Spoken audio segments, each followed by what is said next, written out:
Hi, my name is Leah Swanton. Hi, my name is Brian Swanton. I'm Heather Landis. I'm Mike Coker. I'm George Justice. I'm Devaney Lozer.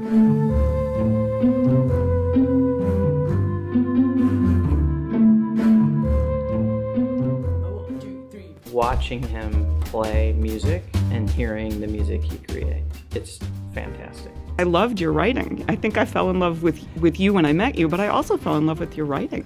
That is absolutely true. And your writing, which still is, Devaney is the best writer that I know. I went on this date with a guy named Mark Stryker, who has gone on to be the fine arts critic for the Detroit Free Press. We went out to dinner and then we went to hear this jazz group play, and Mike was performing, and that was pretty much it for me. It really was.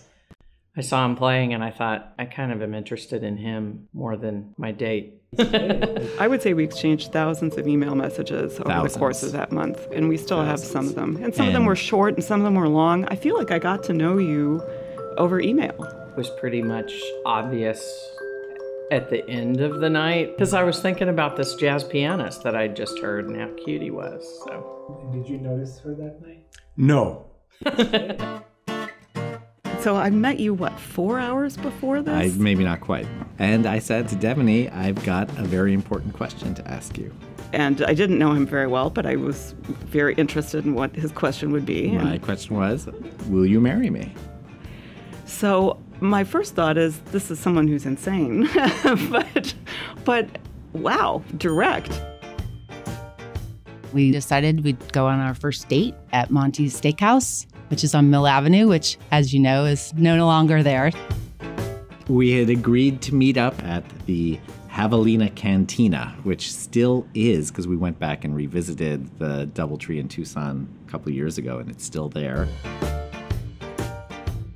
It was just a really special place. Right before they closed, Brian was able to snag us a reservation. So we did get to eat there one last final time. It's a bit sad, but we'll always have the memories. My favorite thing about Heather is that within no more than 10 minutes of waking up, I'm already laughing my off. you can't say on the air. Can you say I mean, really, they can't put that in there. Now they're going to put that in there. I love that we still make each other laugh, but without the comedy and without the shared humor, I don't think our lives would be as rich, full, or fun. And to me, that's love, too. I like spending time with Heather. If I had a choice to do anything, it would be to spend time with her. We're a couple, we're together, we're best friends, and it's just fun to be with your best friend. What I think doesn't get said often enough is we have grown separately and together, and the parts where couples grow separately can be hard. But I love that the growth trajectory, whether it's separately or together, has been one of amazing respect and depth. It's always been this equal partnership. So he has a great amount of respect for me and our family. I would say the thing I love about Leah the most is how she holds me accountable and makes me a better person.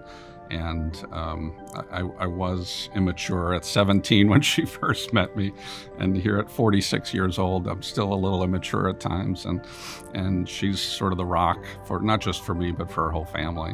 I think Jane Austen brought us together, and she also keeps us together. And it's because, in addition to being very hopeful about love, she's very cynical about marriage. And, and so I think we've used her as a way to laugh through our problems as well as to find each other. Absolutely.